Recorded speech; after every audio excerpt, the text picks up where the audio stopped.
یعنی محاسن کلام معصومین یعنی ایک ایک فقرہ، ایک ایک جملہ، ایک ایک حدیث لیں، اس پہ گفتگو کریں، بحث کریں، تحقیق کریں، مطالعہ کریں۔ معصوم فرما رہے امام رضا علیہ السلام کہ ہمارے کلام کو سنو اور ہمارے کلام کے محاسن اور اس کے کلام کی گہرائیوں کو پڑھو، بس۔ اب اسی ایک حدیث پر غور کرتے رہیے گا۔ امام کو مأمون الرشید نے مجبور کیا کہ مدینہ چھوڑیں۔ بس 2-3 جملے عرض کروں گا، آپ کی طبیعتیں آمادہ ہیں گریہ کرنے کے لیے، ماتم کرنے کے لیے، تابوت اٹھانے کے لیے۔ آپ اکثر سنتے ہیں نا، جب امام حسین نے مدینہ چھوڑا تھا تو کیا کیفیت ہوئی تھی امام کی؟ یہ میں نے خود اپنی آنکھوں سے پڑھی ہے روایت، اور اکثر پڑھتا ہوں کہ جس شب آپ نے فیصلہ کیا ہے کہ اب ہمیں مدینہ چھوڑنا ہے، اس شب 3 مرتبہ قبر پیغمبر پر آئے۔ علامہ نراقی نے صراحت کے ساتھ لکھا ہے کہ جب امام رضا علیہ السلام کو مدینہ چھوڑنا تھا تو آپ بیت الشرف سے نکلے، مسجد میں آئے، قبر پیغمبر پر آئے، دیر تک رہے، اور پھر حضور سے خدا حافظ کر کے چلے، دروازے مسجد تک آئے، اور پھر جیسے طبیعت بے چین ہو گئی پھر پلٹ کے قبر پہ پہنچے، پھر دروازے مسجد تک آئے، پھر پلٹ کے قبر تک پہنچے۔ یعنی متعدد بار امام رضا قبر پیغمبر سے جدا نہیں ہو سک رہے تھے۔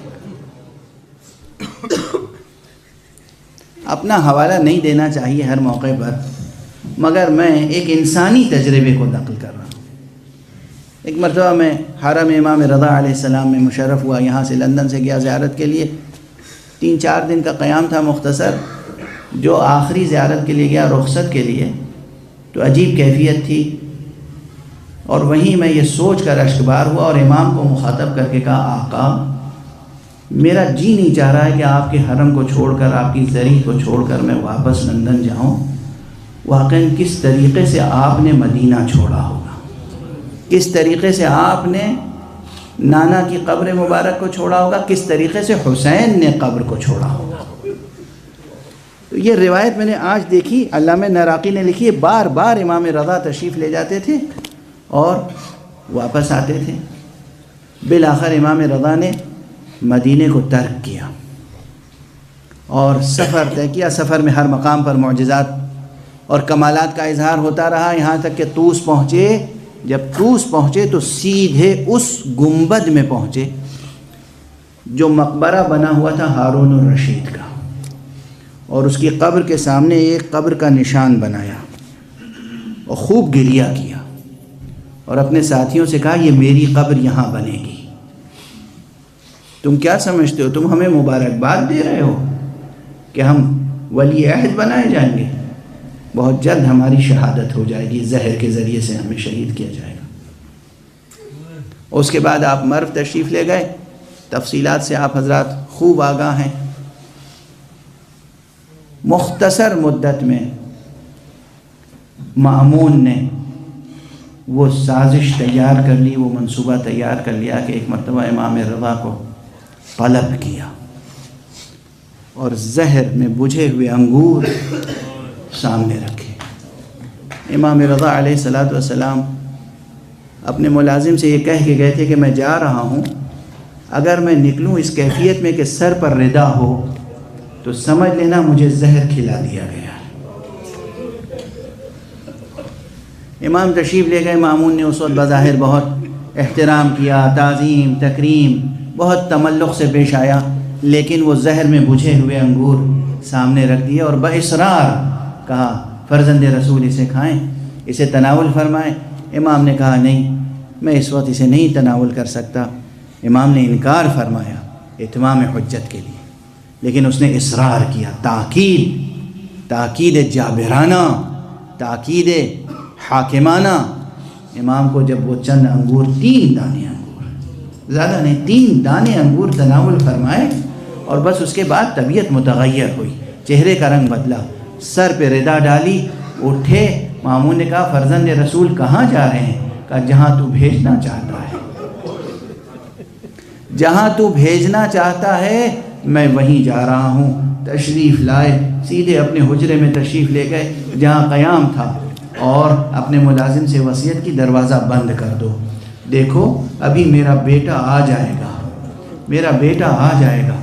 جناب امام محمد جواد محمد تقی مدینے میں تھے، لیکن باعجاز وہاں پہنچے بالکل اسی طرح جس طرح جناب امام زین العابدین، ان کے ہاتھوں میں ہتھکڑیاں تھیں، پاؤں میں بیڑیاں تھیں، اسیر تھے بظاہر، لیکن جب بنی اسد کا قافلہ آیا ہے امام حسین اور ان کے اصحاب کو دفن کرنے کے لیے، اور حیرت زدہ تھا کس کو دفن کریں، کہاں دفن کریں، کیسے دفن کریں، کس طرح پہچانیں کون سا لاشا کس کا ہے، کس طرح جمع کریں۔ حسین کا لاشا تو ٹکڑے ٹکڑے ہو چکا ہے۔ آپ کو معلوم ہے کربلا میں چند لاشیں ایسے ہیں جنہیں دشمنوں نے ٹکڑے ٹکڑے کر دیا تھا۔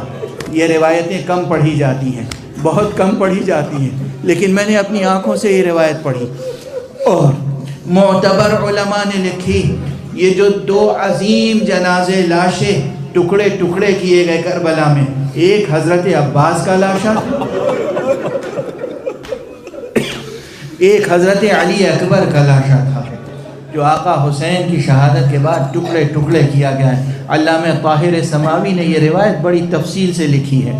جب آقا حسین کی شہادت ہو گئی، آقا حسین کا لاشا گھوڑوں کی ٹاپوں سے پامال ہو گیا، تو پھر دشمنوں کی تشفی نہیں ہوئی، ان کا کینہ، ان کا حسد، ان کی دشمنی اس پہ مجبور کر رہی تھی، گئے دریا کی ترائی میں عباس کے لاشے کو ٹکڑے ٹکڑے کر ڈالا۔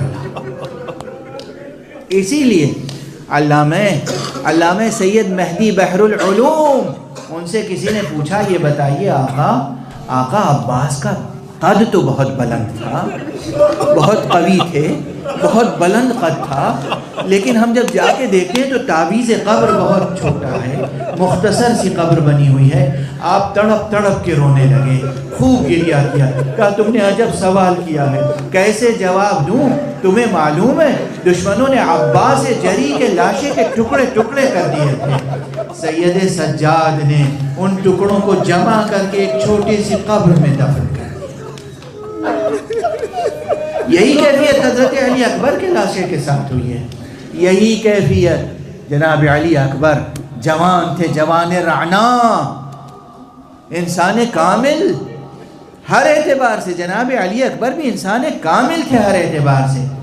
بابا کی زندگی میں بابا کی آنکھوں کے سامنے تو صرف سینے پہ برچھی کا پھل لگا تھا، لیکن جب آقا کی شہادت ہو گئی اور جب بیویاں اسیر ہو گئیں تو دشمنوں نے علی اکبر کے لاش کے ٹکڑے ٹکڑے کر دیے۔ اسی لیے علی اکبر کی قبر چھوٹی سی قبر ہے، بابا کے پائیں پا، آگے بابا کی قبر ہے، پائیں پا حضرت علی اکبر کی قبر ہے۔